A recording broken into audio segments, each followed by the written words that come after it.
Last weekend, Turanga Health brought the community together at the Manawaru Cafe in Elgin to celebrate Te Matatini kahui maunga in true whānau style.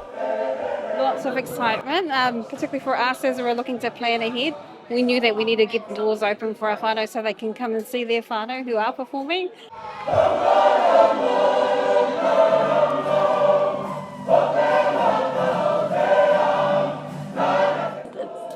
The whole performance, I saw one of their practices, but to see them on the screen is totally different to what I expected.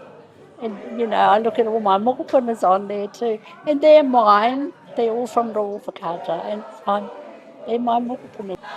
A big outdoor screen and an indoor viewing area ensured that everyone had the chance to experience the excitement of Te Matatini.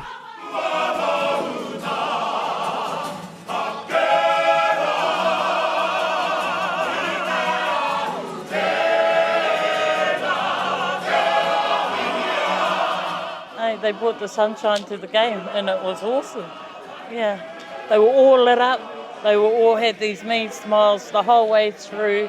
Their energy, their vibe went right through their bracket, right to the end, from beginning to the end. They didn't drop after the third song or anything. Their energy was there right through. The 2-day event was all about connection, culture and kai.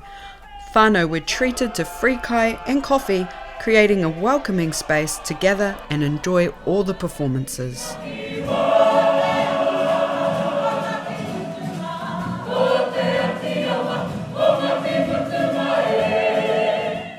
Really heartwarming and sort of makes me want to cry. Them expressing themselves through haka, yeah, really holy.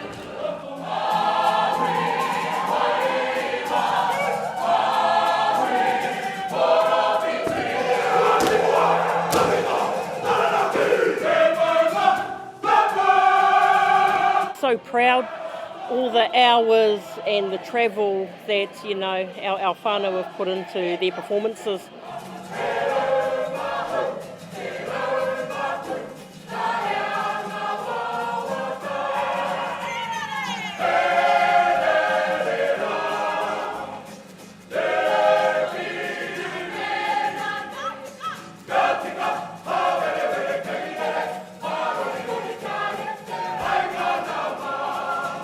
No, I loved all the performances from the Kaitautoko.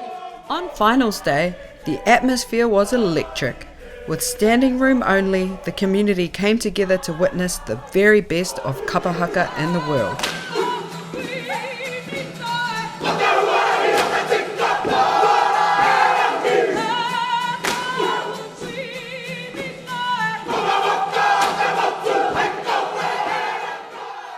To top off the celebrations, Turanga Health provided free hāngī for whānau to take home, making sure the spirit of the event lasted beyond the day. Turanga Health once again proving that when whānau comes first, the whole community thrives.